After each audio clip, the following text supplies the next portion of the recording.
Hello students, hope you like my videos. If you like my videos then please like, share and subscribe your own channel Dhaval Shah Maths. आज हम देखेंगे class 11 binomial theorem की मिससेलेनियस 8 number की exercise. तो उसके अंदर first question है find A and B find A B and N in the expansion of a plus b raised to n if the first three terms of expansion is 729, 7290 and 30375। तो हमें पता है कि जो जनरल टर्म रहती है उसकी वो क्या रहती है, तो वो रहती है students T R plus one N C R. First term suppose हमने एक्स लिए तो इन दोनों का subtraction that is N minus R dot Y raise to जो नीचे है दैट इज आर। तो इसको यूज करके अब हम आगे बढ़ते हैं। तो we know that T R plus one is equal to this, जो कि हमारी बात हो गई अभी। अब बात करते हैं टी वन मतलब कि फर्स्ट टर्म। तो फर्स्ट टर्म में स्टूडेंट्स क्या होगा, आर की वैल्यू जीरो हो जाती है तो N C zero, A raise to इन दोनों का subtraction N minus zero, B raise to zero equal to 729 आपको क्वेश्चन में दिया है। उसी तरह सेकेंड टर्म ये है और ये थर्ड टर्म है। तो टी टू हमने ले लिया और टी थ्री ले लिया। तो T2 में क्या होगा, R की वैल्यू आपको क्या करनी है, एक एक कम कर देनी है। तो R की वैल्यू 1 हो जाएगी तो 1 + 1 2, NC1 A रेस टू इन दोनों का subtraction B raise to 1 7290। Similar for T3 30375, जो बीच में NC2 A raise to n - 2 B² आपको यहाँ पे मिल गया। अब हम क्या करेंगे, जो रिजल्ट नंबर 2 है उसको डिवाइडेड बाय 1 ले लेते हैं। तो ये मैंने ले लिया यहाँ पे 2 डिवाइडेड बाय 1। तो वो क्या हुआ बच्चों कि ये जो आपका रिजल्ट आपको यहाँ पे दिख रहा है उसको डिवाइड बाय हमने इससे कर दिया। तो यहाँ पे मैंने लिख दिया NC1 A raise to n - 1 B raise to 1 upon NC0 A raise to n - 0 B raise to 0 equal to 7290 upon 729। तो स्टूडेंट्स इसको हम सॉल्व करेंगे तो NC1 में क्या हो जाएगा, n हो जाएगा और NC0 का आंसर भी 1 हो जाता है। तो हमने यहाँ पे सॉल्व किया तो हमें क्या मिला, that is n A raise to n - 1 B upon A raise to n equal to 7290 upon 729। तो यहाँ पे स्टूडेंट्स क्या होगा कि ऊपर तो n और b ही बाकी रहा, बट ये जो A रेस टू n - 1 है और नीचे A रेस टू n है, तो इसको यदि हम ऊपर ले आते या फिर मतलब इसको आप नीचे ले आओ तो यहाँ पे क्या हो जाएगा, a बाकी रहेगा इक्वल्स टू ये कैंसिल होके 10 हो गया। मतलब कि यहाँ पे हमने क्या किया, A रेस टू n है और n - 1 को नीचे ले आए तो A रेस टू -n + 1 हो गया।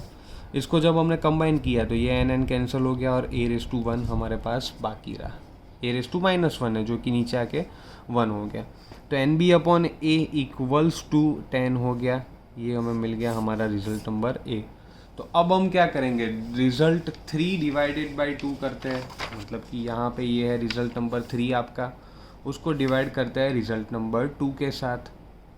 तो बच्चों वो हमने वैसे ही यहाँ पे लिख दिया NC2 A raise to n - 2 B² upon NC1 A raise to n - 1 B equal to this. तो यहाँ पे क्या हुआ कि जो NC2 है उसको मैंने लिख दिया n × n - 1 A raise to n - 2 B² upon NC1 के बारे में हमने लिखा यहाँ पे 2n A raise to n - 1 B equal to this. फिर यहाँ पे क्या हुआ, जो n है वो यहाँ पे कैंसिल हो गया, यहाँ पे स्क्वायर चला गया, नीचे से b चला गया और ये जो n - 2 है और n - 1 को हमने सॉल्व किया तो हमारे पास अगेन नीचे a बाकी रहा। So n - 1 into b upon 2a equal to this हमें मिल गया। तो बच्चों अब क्या करते हैं कि ये जो 2 है उसको यहाँ पे ऊपर ले जा रहे हैं हम, तो वो 2 से मल्टीप्लाई हो गया तो हमारे पास बाकी क्या रहा, NB - B, B को मल्टीप्लाई कर दिया तो NB - B upon A equal to 25 upon 3। So NB upon A minus B upon A। अब ये हमने क्यों किया, इसको हमने बीच में से सेपरेट कर दिया। तो NB upon A minus B upon A, क्योंकि ये जो NB अपॉन A है उसकी वैल्यू हमें यहाँ पे मिल गई है। रिजल्ट नंबर A में उसकी वैल्यू क्या मिली है, हमें 10 मिल गई है। तो वो 10 वैल्यू हम यहाँ पे उठा के रख देते हैं। तो ये जो NB अपॉन A है अब उसकी जगह पे हम 10 लिख देते हैं। तो 10 minus B upon A equal to 25 upon 3। अब B अपॉन A को सब्जेक्ट बनाए तो 10 को या फिर 25/3 को एक साइड ले जाए तो हमें वैल्यू मिलती है B/A इक्वल टू 5/3। इसको हमने दे दिया रिजल्ट नंबर B।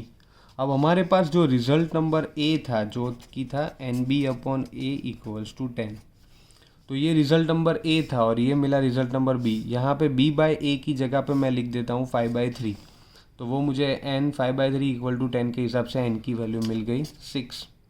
तो हमें क्वेश्चन में क्या कहा गया था कि find A, B and n, तो n की वैल्यू हमें यहाँ पे मिल गई। अब हम क्या करते हैं, फ्रॉम 1 जो आपके पास रिजल्ट नंबर 1 था उसमें हमने क्या किया, वैल्यूज पुट ऑन कर दी। तो ये है आपका रिजल्ट नंबर 1। यहाँ पे n की वैल्यू अब आपको मिल गई है, तो वो n की वैल्यू हम यहाँ पे लिख देते हैं। तो उसको सॉल्व करने से हमें मिला A⁶ = 729। तो A⁶ यहाँ पे हमने रिमूव किया, तो 6th रूट हमने फाइंड किया, इसको क्या कहते हैं, 6th ऑफ रूट। तो A = 3 हमें मिल गया। एंड फ्रॉम B A और n की वैल्यू हमने रख दी, तो हमें B की वैल्यू मिल गई 5, which is your final answer. आगे देखते हैं क्वेश्चन नंबर 2 जो कि है find A if coefficient of x² and x³ in expansion of 3 + ax⁻9 are equal. तो कोएफिशिएंट की जो बात आती है, जो कि हमने आगे के वीडियोस में देखा है कि जब भी आपकी जो टर्म रहती है उसकी जनरल फार्मूला थी NCR A⁻n-r B⁻r। तो इसके अंदर जो कांस्टेंट वैल्यू रहती है, जैसे कि ये जो NCR है वो तो कांस्टेंट है ही, और A और B में से यदि कोई कांस्टेंट है तो उसको भी हम एक साइड कर लेते हैं, मतलब कि कांस्टेंट एक साइड आ जाते हैं और दूसरी साइड वेरिएबल आ जाते हैं। तो ये जो कांस्टेंट है उसको हम क्या कहते हैं, कोएफिशिएंट कहते हैं। ठीक है, तो यहाँ पे आपको क्या कहा गया है कि जब आप एक्सपांशन करते हो 3 + ax⁻9 का, उसको जब आप सॉल्व करोगे तो उसमें जो x² का कोएफिशिएंट है और x³ का कोएफिशिएंट है, this both terms are equal. ठीक है, so the coefficient of x², सबसे पहले हमने TR+1 NCR A⁻n-r B⁻r ले लिया फॉर्मूला, जो अभी हमारी बात हुई। यहाँ पे मैंने r = 2 लिया, तो मिला मुझे T2+1 NC2 3n-2 ax²। तो ये मैंने क्यों 2 लिया, तो वो रीज़न है बच्चों की जो ax है उसमें x का स्क्वायर मेरे को लेना है। ठीक है, तो यहाँ पे मैं एक बार r = 2 लूँगा और दूसरी बार मैं क्या करूँगा, r = 3 लूँगा। क्यों, क्योंकि फिर मैं किसके बारे में बात करूँगा, x³ के बारे में। तो यहाँ पे स्टूडेंट्स क्या हुआ, 9c2 एंड 3⁻9 - 2 दैट इज़ 3�7, और a का स्क्वायर a² हो गया। तो ये जो है वो उसका पूरा कोएफिशिएंट हो गया। अब बात करते हैं कोएफिशिएंट ऑफ x³। तो जैसे कि ऊपर हमारी बात हुई, अब r = 3 लेते हैं, तो 9c3 3⁻9 - 3 और a³। तो ये जो पूरी टर्म आपको मिलेगी a के साथ, x³ को भूल जाओ, तो ये पूरी टर्म है वो x³ का कोएफिशिएंट हो गया मेरे पास। तो स्टूडेंट्स ये हमें मिल गया कोएफिशिएंट ऑफ x³। अब क्वेश्चन में आपको क्या दिया गया है कि भाई x² और क्यूब दोनों का जो कोएफिशिएंट है वो इक्वल है, तो वो मैंने यहाँ पे लिख दिया that as given coefficients are equal. तो वो दोनों को मैं यहाँ पे कंपेयर कर रहा हूँ, यहाँ पे मैं इन दोनों को कंपेयर करूँगा। तो अब क्या करते हैं, 9c2 that is 9 factorial upon 7 factorial, मतलब कि 9 - 2 7 फैक्टोरियल और नीचे 2 factorial. 3⁻7 dot a², similarly 9c3 9 factorial upon 6 factorial 3 factorial dot 3⁻6 dot a⁻³ इसको हम सॉल्व करते हैं तो हमें क्या मिला कि ये जो कैंसिल हो जाएगा 3⁻6, यहाँ पे 7, तो एक 3 बाकी रहा, यहाँ से a² गया, यहाँ से क्यूब गया। So basically we will get 3/7 = a/3। So we will get the value of a equal to 9/7, which is our final answer. आगे बात करते हैं question number 11, question number 3, find the coefficient of x⁵ in the product of this and this using binomial theorem। तो सबसे पहले हम क्या करेंगे, इसका सोल्यूशन ला देते हैं 1 + 2x⁻6, जो कि आगे की एक्सरसाइज में भी आया हुआ है। तो 1 + 2x⁻6 को हमने सॉल्व किया, 6c0 + 6c1 2x, 6c2 2x का स्क्वायर, सिमिलर 6c3 2x का cube, 6c4 2x4, 6c5 2x5, 6c6 2x⁻6। इसको हमने पास्कल ट्रायंगल से भी सॉल्व कर सकते हैं, दैट इज़ 1 + 6 2x, 15 2x का स्क्वायर 22x क्यूब। उसी तरह आगे 15 2x⁴, 16 2x⁵ एंड 2x�6। इसको हम यहाँ पे ओपन करते हैं तो हमें मिला 1 + 2x, मतलब कि ये पूरी टर्म हमें मिल गई। ठीक है बच्चों, ये हमें पूरी टर्म मिल गई 1 + 12x + 60x² + 160x³ + 240x⁴ + 192x⁵ + 64x�6। अब मैंने क्या किया, सिमिलरली इसको भी सॉल्व कर लिया। तो 1 - x�7 आप सॉल्व करोगे तो आपको ये आंसर मिल गया। तो अब मुझे क्या करना है, ये जो दो टर्म्स है, ठीक है, इसका मल्टीप्लिकेशन जब हम करते हैं उस दौरान मुझे क्या फाइंड करना है कि जो x⁵ टर्म्स है उसका कोएफिशिएंट क्या होता है, वो अभी हमें फाइंड करना है। तो अब हम यहाँ पे क्या करेंगे कि इन दोनों का मल्टीप्लिकेशन, मतलब कि वो जो दो रिजल्ट मुझे आगे मिले वो मैंने यहाँ पे पहले लिख दिए। ये मुझे कुछ करना नहीं है, आगे से सिर्फ उठा के यहाँ पे रख देना है। अब in above multiplication consider term which are there in only involve in only x⁵, वो हमें देखना है। ठीक है, तो हम क्या करेंगे, सबसे पहले देखते हैं कि ये जो 1 है उसका मल्टीप्लिकेशन किसके साथ होगा, इसके साथ होगा, तब वो x⁵ हो जाएगा। उसके बाद बात करते हैं 12x के बारे में। तो 12x है, मतलब इसका पावर 1 है, तो इसको हम मल्टीप्लाई करेंगे x⁴ के साथ, तो वो क्या बनाएगा, x⁵ बना देगा। तो वो मैंने यहाँ पे लिख दिया।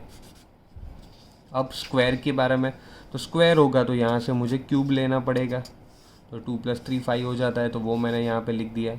साइन को भी साथ में कंसीडर किया है, माइनस की साइन है। उसी तरह जब मैंने क्यूब लिया है तो यहाँ से मुझे स्क्वायर लेना पड़ेगा,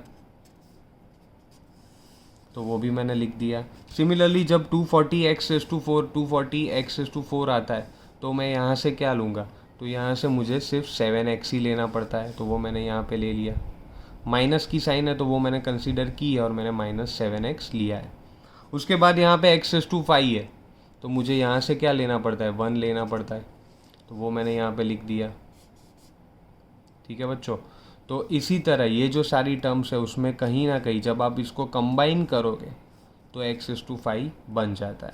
तो मैंने यहाँ पे क्या किया कि इसके सारे जो कोएफिशिएंट है, जैसे कि सबसे पहला कौन सा है, -21, उसके बाद 12 × 35 जो आप करोगे वो आएगा, वो मैंने लिख दिया। 60 × 35 माइनस आता है, तो वो मैंने लिख दिया। 160 × 21 उसको ले लिया। 240 × 7 तो माइनस करके उसको भी ले लिया, और प्लस लास्ट में 192। इन सब को जब मैंने एडिशन किया तो मुझे कोएफिशिएंट क्या मिला, 171, which is my final answer. 171 is a coefficient of x⁵। आगे देखते हैं क्वेश्चन नंबर 4, जो कि है if a and b are integer prove that a - b is a factor of a⁻n - b⁻n when n is a positive integer. और एक hint आपको दी गई है। तो सबसे पहले ये हिंट को ही मैं उठा लेता हूँ, a⁻n = दिस। अब मैंने क्या किया, ये जो a - b है उसको अलग से ग्रुप दे दिया, तो मेरे पास अभी ये बाइनोमियल हो गया, मतलब कि ये फर्स्ट टर्म और ये सेकेंड टर्म। तो a - b + b⁻n, इसको मैंने सिंपल रूल अप्लाई किया, that is a⁻n = nc0 a first term (n -0 b⁻0) plus nc1 a - b⁻n -1 b⁻1। अब ये तो हमें पता ही है, चलता ही रहेगा। तो लास्ट में कौन सी टर्म आएगी, दैट इज़ ncn b⁻n, और सेकेंड लास्ट टर्म कौन सी आएगी, that is ncn - 1 a - b b⁻n-1।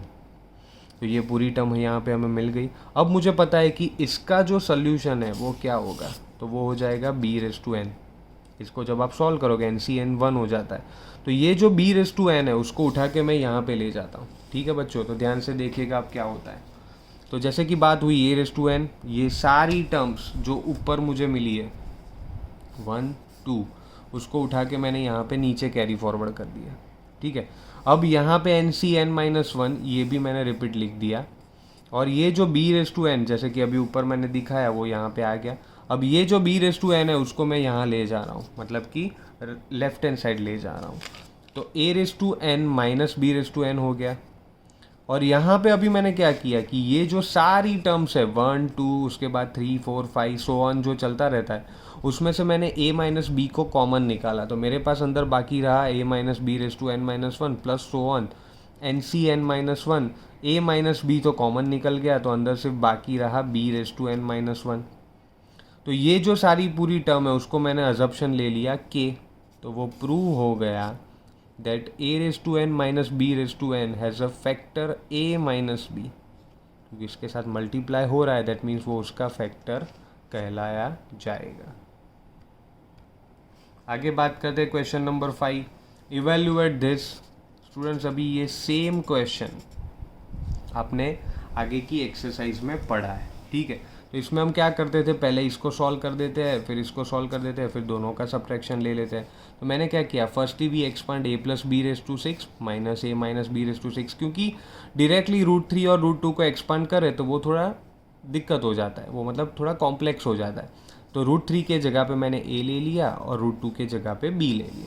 तो a plus B raise to 6 को मैंने सॉल्व किया, that is 6c0 a raise to 6 6c1 a raise to 6 minus 1 5 हो जाता है b raise to 1, 6c2 a raise to 4 6 minus 2 4, b का square नीचे जो है वही लिख देना है, 6c3 a रेस टू, इन दोनों का सब्ट्रैक्शन 3 b का cube, 6c4 6 minus 4 a raise to 2 b raise to 4 plus 6c5 a raise to 1 b raise to 5 plus 6c6 b raise to 6।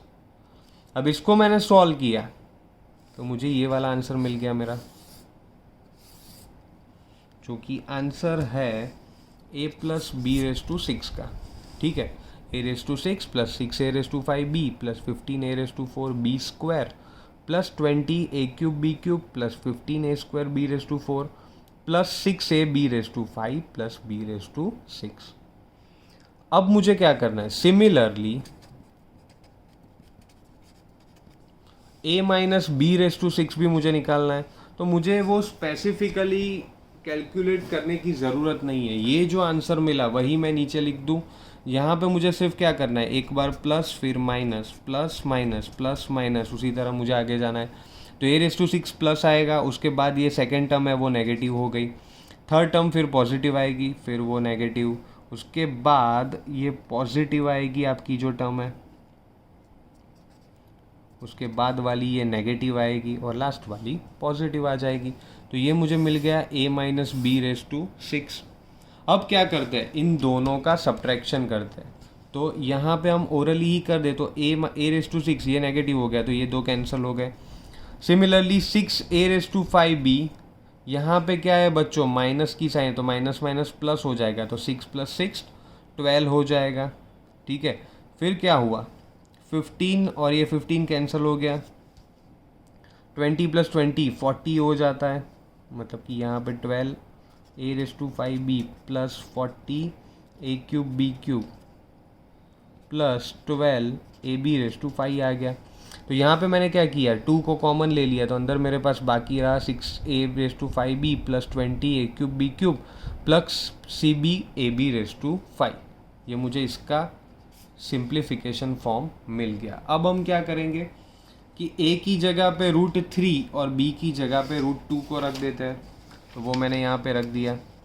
तो a equal to √3 and b equal to √2, तो वो values मैंने यहाँ पे directly put on कर दी, a की जगह पे √3 और b की जगह पे √2। तो फिर उसको हम यहाँ पे फिर से सॉल्व करते हैं, तो 6 √3 रेस टू 5, उसको हमने सॉल्व किया है, तो वो हमें मिला 54√6 प्लस 120√6 प्लस 24√6। √6 को कॉमन ले लिया, तो अंदर क्या बाकी रहा, 54 प्लस 120 प्लस 24, तो उसका एडिशन इंटू मल्टीप्लाई बाई 2 हमें मिला 396√6, which is our final answer. आगे बात करते हैं question number 7, find an approximation of this using first 3 terms of expansion. तो 0.99 के जगह पे हमने लिख दिया 1 माइनस 0.01, जैसे कि आगे इस क्वेश्चन आते थे इस हिसाब से, तो हम लेते थे 100 माइनस 1 रेस टू 5, क्योंकि हमें बाइनोमियल में कन्वर्ट करना होता है। ये जो टर्म है वो मोनोमियल है, उसको हमने कन्वर्ट किया बाइनोमियल में। सो 0.99 इक्वल टू दिस। अब उसकी जगह पे मैंने लिख दिया 1 माइनस 0.1 रेस टू 5। तो यहाँ पे क्या होगा, 5c0 1 रेस टू 5, 5c1 यहाँ पे माइनस है, तो पहली टर्म प्लस आएगी फिर minus, 5c1 1 raise to 5 minus 1 4, 0.01 raise to 1।